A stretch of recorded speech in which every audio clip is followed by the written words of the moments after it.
Coming up on this weekend's broadcast, the cattlemen and women were in a celebratory mood with good prices and good profits ahead. Hello, everyone. Welcome to our broadcast this weekend. I know I look as lonely as the Maytag repairman here by myself. Mr. Pearson was out on the road this week.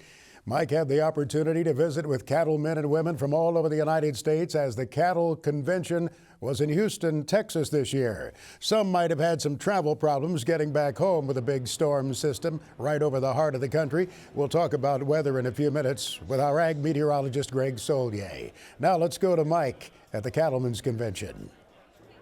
Yes, Max, I'm down here in Houston for the National Cattlemen's Beef Association annual convention and trade show.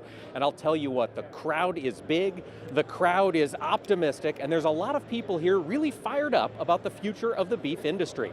Looking back over the last 2 years, I've had the chance to connect with growers, and we've talked about the challenges they've faced, whether it's processing plant slowdowns or the drought across the northern plains, and now the drought in the southern plains.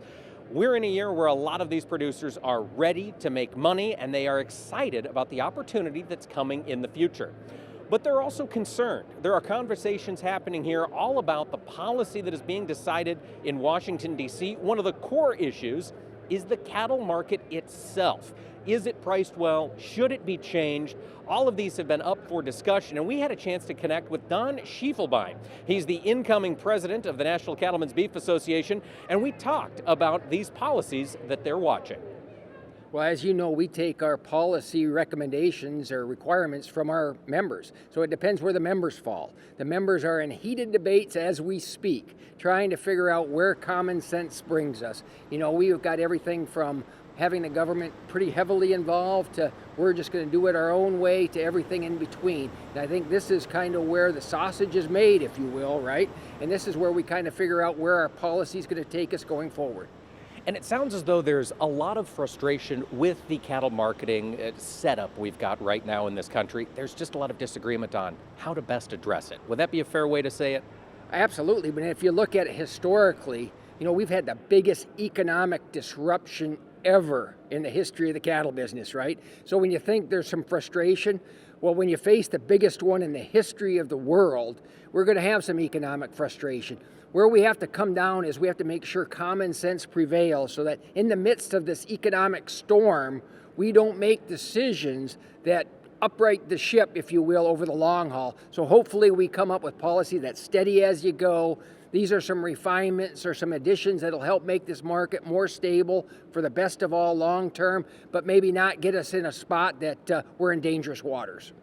Dangerous waters. Don, we're also talking a lot about the waters of the U.S. rule. How do cattlemen view the rewriting of WOTUS? Well, they're extremely frustrated, right? Here we spent an enormous amount of time, an enormous amount of effort, 2 years, if you will, in the making to get the waters of the U.S. the way it ought to be, where navigable waters becomes the definition, right?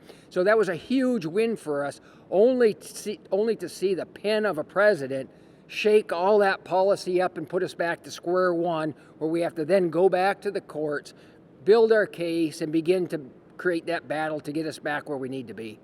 What are some of the priorities that cattlemen have when we're renegotiating this waters of the U.S.? You know, I think they want to get back to that definition of navigable, that we don't want government oversight across all of our waters, but if they're navigable, that's probably their jurisdiction. And if we can kind of have a common sense rule that says basically public navigable waters are what they have jurisdiction over, I think that's where we need to land. And from a regulation standpoint, the government's far from that right now. They want to basically wherever water hits the ground, which is everywhere but maybe Nevada, right, in some places, but that's where they want to have jurisdiction over it. Don, what other policies is Ncba watching in this year ahead?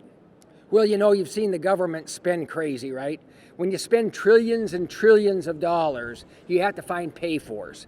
And what they typically do is they find the pay-fors in a smaller industry with large revenues, but a smaller population. Guess what? That fits agriculture, doesn't it? So they were squarely set on saying we should attack capital gains, we should attack step-up basis, we should even tackle transfer taxes. So all these taxes were being discussed and pushed on the backs of the agricultural producers.